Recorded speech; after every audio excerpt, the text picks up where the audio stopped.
Renovando sua mente, o conceito da gestão da mente.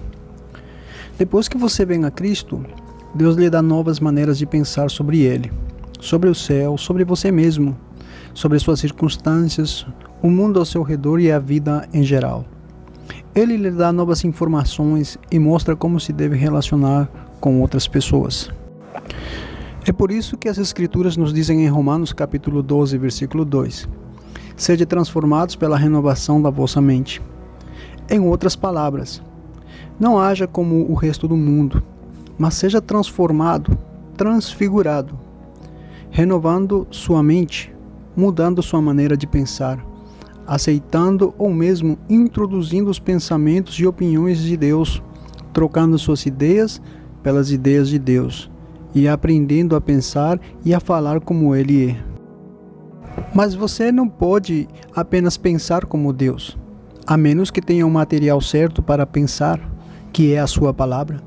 As palavras de Deus são os seus pensamentos revestidos de vocabulários. A maneira de transformar, melhorar e atualizar sua vida e renovar a sua mente.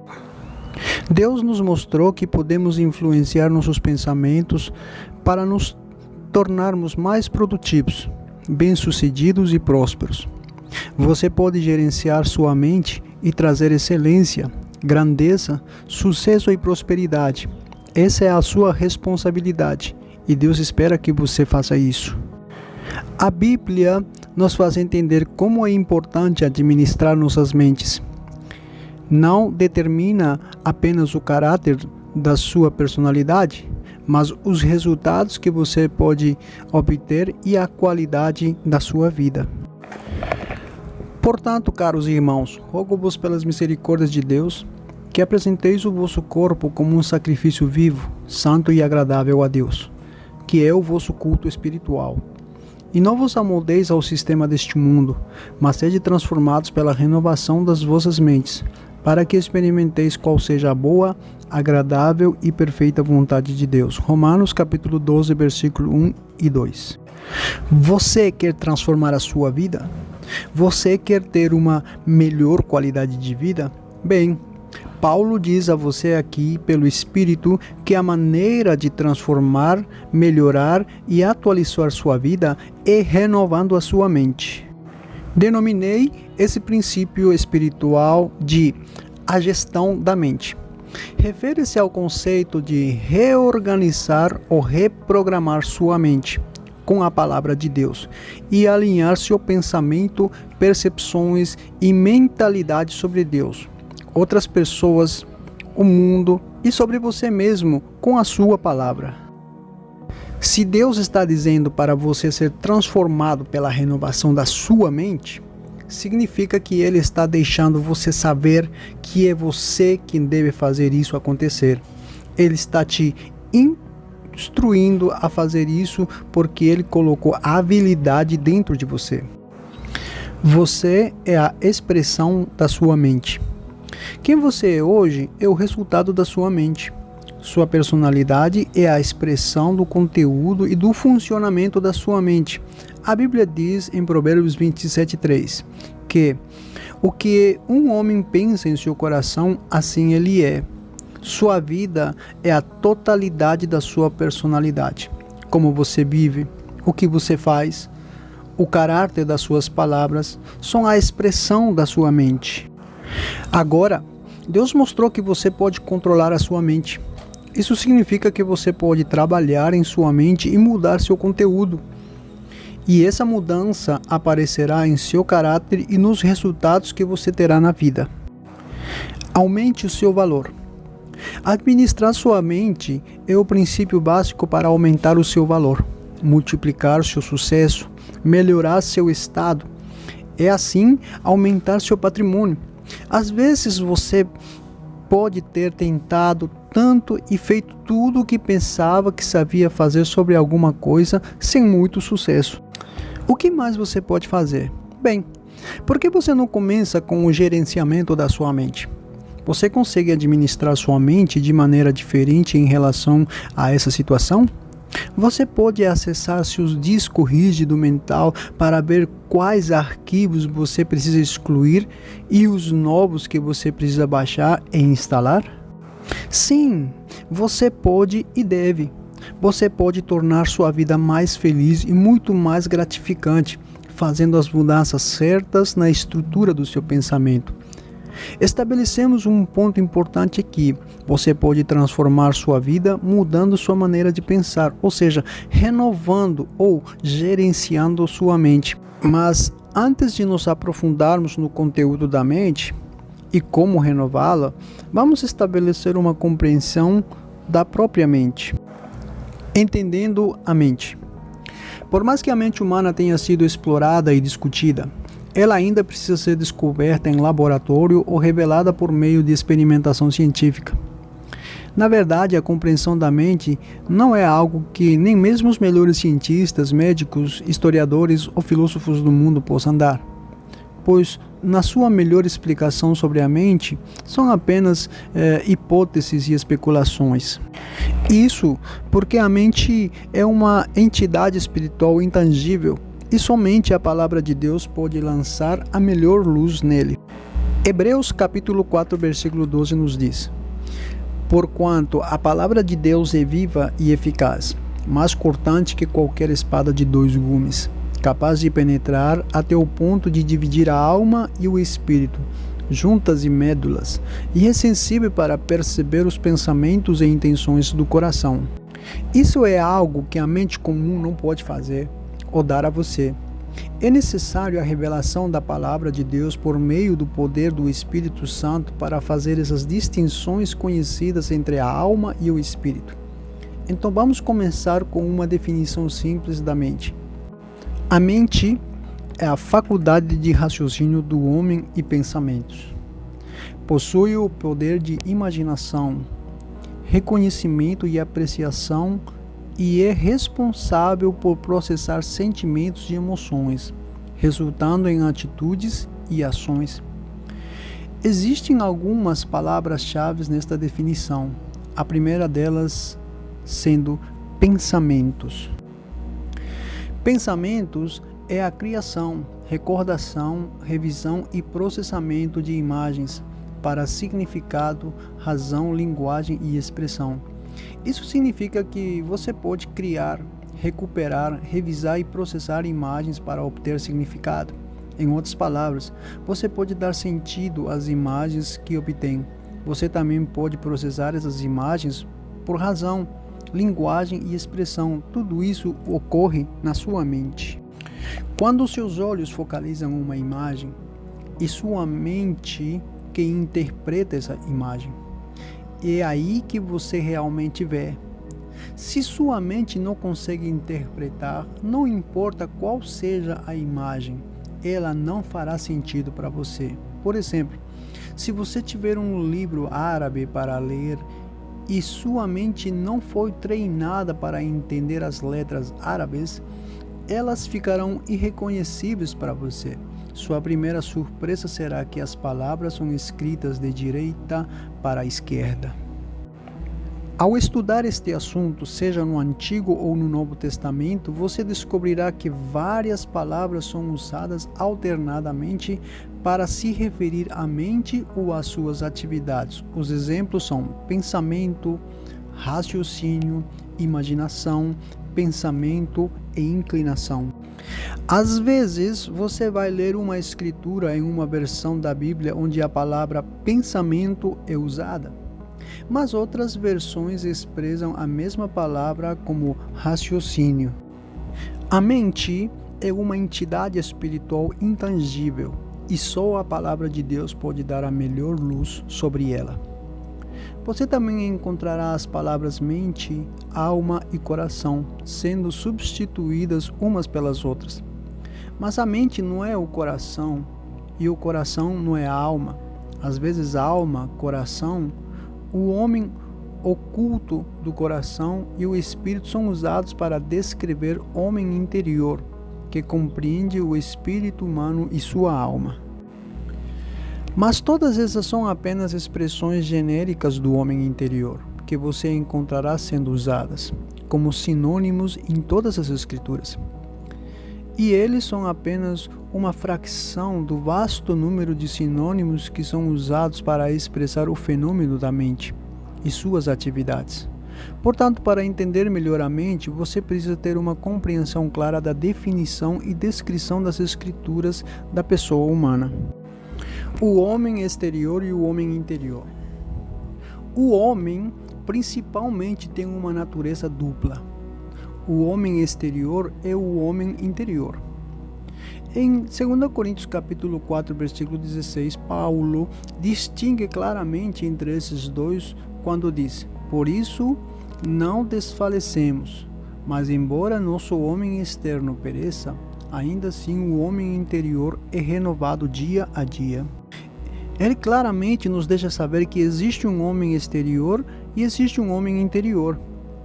O homem exterior é o corpo físico e os seus 5 sentidos: visão, áudio, olfato, tato e paladar. Esses sentidos são seu meio para se relacionar com o ambiente físico. Isso é porque o corpo humano só pode receber informações deste mundo por meio dos seus 5 sentidos. O homem interior, entretanto, é o espírito humano e sua alma, a sede da sua mente, vontade, emoções, raciocínio e intelecto. Ele é aquele que a Bíblia chama de homem oculto do coração. Ele não é visto com os olhos naturais, porque ele é o homem dentro do homem. Agora, cada um de nós é um ser espiritual, e nosso homem interior é a pessoa real que vive no corpo físico. É aquele que recebe a salvação de Cristo. Quando você creu e confessou o senhorio de Jesus, não foi o seu corpo, o seu homem exterior, que renasceu. Foi o seu homem interior, seu espírito humano que nasceu de novo. Seu espírito humano tem sentidos espirituais e eles funcionam por meio da sua alma e da mente dela. Isso mostra porque a sua mente é tão poderosa e importante, porque é o conector do seu espírito com o seu corpo. Uma imagem mais clara da mente e da alma. Às vezes as coisas espirituais podem ser difíceis de comunicar, mas a Bíblia mostra que podemos entendê-las olhando para o físico. Isso porque o espiritual gerou o físico. Hebreus capítulo 11, versículo 3 nos diz: entendemos que o universo foi formado pela palavra de Deus, de modo que o que se vê não foi feito pelo que é visível. Darei a você uma melhor compreensão do que eu disse sobre o homem interior, ser o espírito humano e a sua alma. É o homem exterior ser o seu corpo e seus sentidos. Compararei o sistema nervoso e a alma. O que o sistema nervoso é para o corpo, a alma é para o espírito. Assim como o sistema nervoso é parte integrante do corpo humano, a alma é inseparável do espírito humano. Pertencem e funcionam para o espírito humano. Você terá uma imagem ainda mais clara da alma com esta comparação entre ela e a sua contraparte física. O que o sistema nervoso é para o corpo, a alma é para o espírito. E o que o cérebro está para o sistema nervoso, a mente está para a alma. Portanto, isso significa que a mente está na alma, assim como o cérebro faz parte do sistema nervoso central. É por isso que você pode ver, imaginar, ouvir ou sentir com a sua mente todas as coisas que o sistema nervoso central e os seus sentidos físicos do corpo podem fazer são, na verdade, um reflexo dos atributos do homem interior. Assim, a sua mente tem a capacidade de ver, ouvir, perceber e interpretar.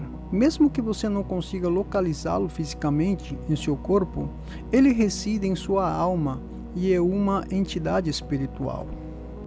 O cérebro humano. O dicionário médico americano dá a definição do cérebro humano como o centro primário para a regulação e controle das atividades corporais. recebendo a interpretação dos impulsos sensoriais e transmitindo informações aos músculos e órgãos do corpo. É também a sede da consciência, pensamentos, memória e emoções. Esta é uma grande definição do cérebro, mas há uma parte disso que não está exatamente certa. A sede da consciência, pensamentos, memória e emoções não reside no cérebro. Na ciência médica e em outros campos, eles sabem que o cérebro pode funcionar totalmente, mesmo quando um indivíduo não está consciente. A consciência, portanto, não reside no cérebro, nem mesmo a memória pode residir no cérebro, porque a verdadeira memória vai além do registro de informações para processá-las. E tal processamento das informações geralmente para a interpretação significa linguagem e expressão. Não está no corpo do cérebro, mas na mente. O cérebro não é a mente nem a alma, é um órgão físico do corpo, enquanto a alma e a mente são intangíveis. Portanto, a definição adequada do cérebro seria que ele é o centro para a regulação e controle das atividades corporais, recebendo e interpretando os impulsos sensoriais e transmitindo informações aos músculos e órgãos do corpo. Embora esse dicionário vá além do escopo do cérebro em sua definição, há alguma verdade nisso. Isso nos mostra que há uma sede de consciência, pensamento, memórias e emoções. Isso porque a ciência reconhece que há uma conexão entre a mente e o cérebro, isto é, entre o homem interior e o homem exterior, mas não sabe como fazer essa conexão. O cérebro não é a mente nem a alma. Este é um órgão físico do corpo, enquanto a alma e a mente são intangíveis.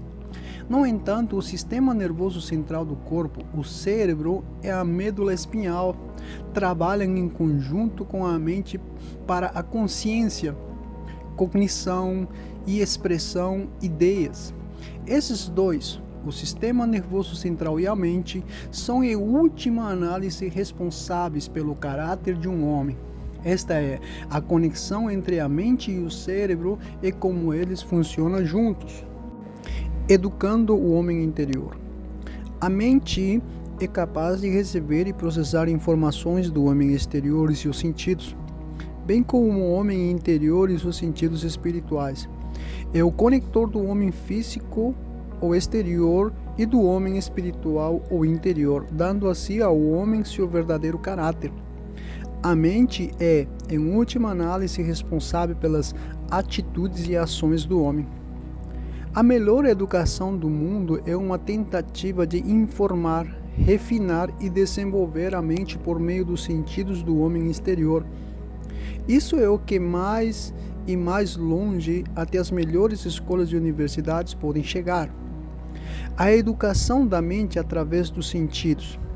Mas o homem tem um potencial muito melhor e mais sublime do que este. É a educação do homem interior. O espírito humano que, em última análise, conduz à educação da mente. Isso só é alcançável recebendo a meditação da palavra de Deus. Somente por meio da palavra de Deus, o homem interior pode ser descoberto e educado. Observe que diz a palavra penetrante, até mesmo na divisão da alma e do espírito. Isso significa que vai no âmago da nossa natureza para distinguir e separar entre a alma e o espírito. Somente a palavra de Deus pode fazer isso. Isso nos ajuda a descobrir nosso homem interior. Nenhuma escola do mundo que educa a mente por meio dos sentidos pode fazer isso. O mais longe que podem ir é treinar a mente para se tornar educada no reino dos sentidos. Mas o homem real, o homem espiritual, quer um tipo diferente de educação. Não estou de forma alguma menosprezando a educação formal, porque quanto mais educados uma pessoa é, mais vantagens ela pode ter neste mundo. Quando você sabe mais sobre o seu ambiente, o mundo em que vive e as pessoas nele, você tem uma vantagem sobre aquele que não o conhece. Agora, pense que melhores vantagens você terá com a educação do seu espírito, dos seus sentidos espirituais. Essa é a vantagem que você obtém lendo um material espiritual como este, que pode ajudá-lo a descobrir quem você é de verdade e melhorar a qualidade da sua vida por dentro. Essa educação crítica de seu homem interior é alcançada por meio do que denominamos gestão da mente. Isso porque Paulo refere em Romanos capítulo 12, versículo 1 ao 2. Portanto, caros irmãos, rogo-vos pelas misericórdias de Deus, que apresenteis os vossos corpos como sacrifício vivo, santo e agradável a Deus, que é o vosso culto racional. E não vos amoldeis ao sistema deste mundo, mas sede transformados pela renovação da vossa mente, para que experimenteis qual seja a boa, agradável e perfeita vontade de Deus. Observe que ele diz no primeiro versículo: apresentai os vossos corpos. Isso significa que você, o homem interior, possui o seu corpo. Ele permite que você saiba que seu espírito humano tem poder sobre seu homem exterior. Portanto, não deixe seu corpo controlar você. Em vez disso, assuma o controle e apresente-o a Deus como um sacrifício vivo. Ele então vai mais longe no segundo capítulo para falar sobre sua educação espiritual. Sede transformados pela renovação da sua mente. Assim como um homem é transformado por meio da educação dos seus sentidos naturais, seu homem interior também pode e deve ser transformado por meio da educação dos seus sentidos espirituais. Portanto, não se conforme com este mundo. Não viva como eles, nem pense como eles, nem haja, nem veja das suas perspectivas. Em vez disso, seja transformado, transfigurado e desenvolvido pela renovação da sua mente. Não diga: oh Deus, leve-me ao próximo nível. É a sua responsabilidade transformar-se de um nível de glória a outro em sua vida. Você pode viver uma vida melhor e mais gloriosa por sua escolha. E ele lhe mostrou aqui exatamente como fazê-lo, renovando, administrando efetivamente a sua mente. Uma melhor compreensão do funcionamento do coração, alma, mente e pensamentos. Eu vou te mostrar algumas porções das Escrituras que você achará úteis para entender os pontos que abordamos até agora sobre o coração, a alma, a mente e os pensamentos. Mateus capítulo 15, versículo do 1 ao 11. Então alguns fariseus e escribas vindos de Jerusalém foram até Jesus e questionaram: por que os seus discípulos transgridem a tradição dos anciões, visto que eles não lavam as mãos antes de comer? Então Jesus reclamou à multidão e, aproximando-se, pregou: ouvi e entendei. Não é o que entra pela boca que torna uma pessoa impura, mas o que sai da boca, isso sim corrompe a pessoa. Os escribas e fariseus acusaram os discípulos de Jesus do delito de comer alimentos com as mãos sujas. Entenda que eles não estavam tão preocupados com a higiene aqui, mas uma purificação cerimonial. Então Jesus respondeu-lhes: não é o que passa pela boca do corpo humano que contamina o homem, mas o que sai da boca. Seus discípulos foram a ele mais tarde pedindo mais explicações sobre esta parábola, porque eles não entenderam. E no mesmo livro de Mateus, capítulo 15, versículo 16 ao 20, Jesus disse: vós também ainda estáis sem entendimento? Não compreendeis ainda que tudo o que entra pela boca desce pelo ventre e é lançado fora?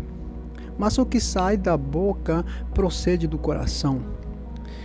E eles contaminam o homem, pois do coração procedem os maus pensamentos, assassinatos, adultérios, fornicações, roubos, falsos testemunhos, blasfêmias. E estas são as coisas que contaminam um homem, mas comer com as mãos sem lavar não contaminam o homem. Observe as palavras de Jesus aqui. O coração. Ele está falando sobre o órgão físico batendo sobre o seu tórax e bombeando sangue através do seu corpo. Antes, é o espírito humano e sua alma, ou mais especificamente, sua mente, de onde, diz ele, procedem os maus pensamentos. Ele está nos deixando saber disso. Pensamentos maus não vêm do corpo físico, cérebro, mas da mente. Você é um reflexo dos seus pensamentos. Sua vida é a manifestação externa do trabalho interior da sua mente. Isso é notável. O Senhor nos ajuda a ver a diferença entre o espírito humano e o corpo físico. É como um homem é contaminado, corrompido e impuro por maus pensamentos que vêm não do seu cérebro, mas do seu homem interior, seu coração e mente. Existem diferentes tipos de pensamentos, bons e maus, que vêm do coração, e Jesus os classificou como maus, porque foram processados negativamente na mente. Agora vamos ler outra parte da Bíblia em livro de Lucas, capítulo 24, versículo 36 e 37.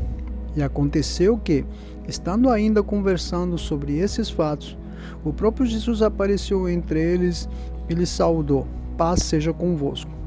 Eles ficaram atônitos e aterrorizados, pensando que estivessem vendo um espírito.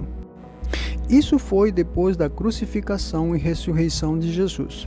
Os discípulos estavam todos reunidos em uma pequena sala, discutindo os acontecimentos angustiantes dos últimos dias, e imaginando se era realmente verdade que Jesus havia ressuscitado, como alguns relataram. Enquanto eles conversavam, Jesus apareceu de repente no meio deles, com as portas fechadas com segurança. Eles pensavam que tinham visto um fantasma.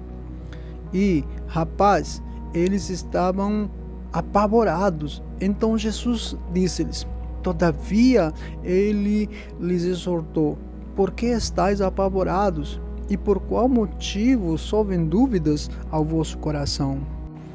Novamente eu quero que vocês observem a palavra coração de perto.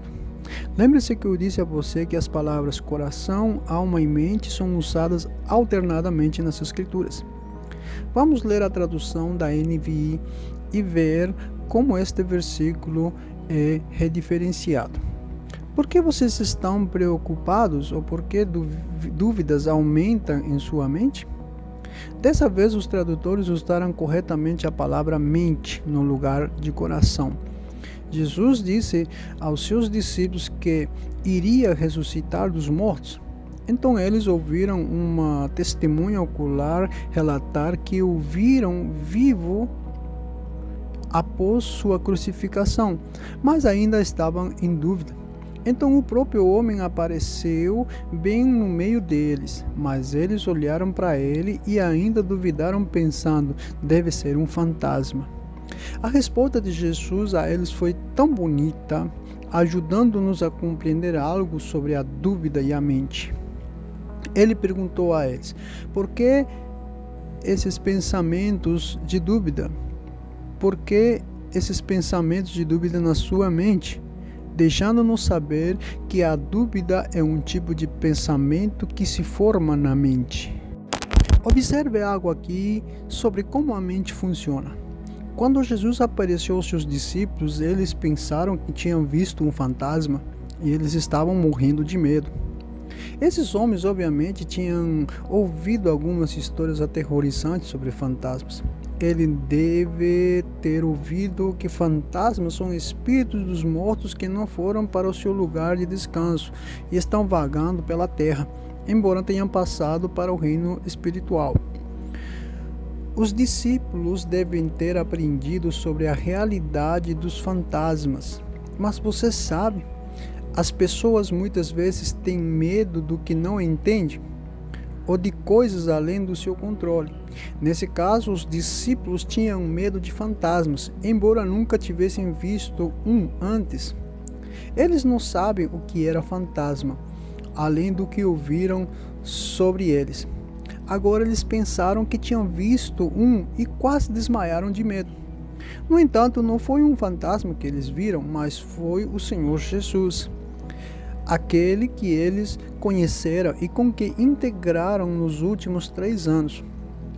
Mas agora ele tinha dificuldades em convencê-los de que não era um fantasma. Ele disse: olhe para as minhas mãos e os meus pés e veja quem sou eu. Toque-me e descubra por si mesmo. Fantasma não tem carne e ossos como vocês estão vendo.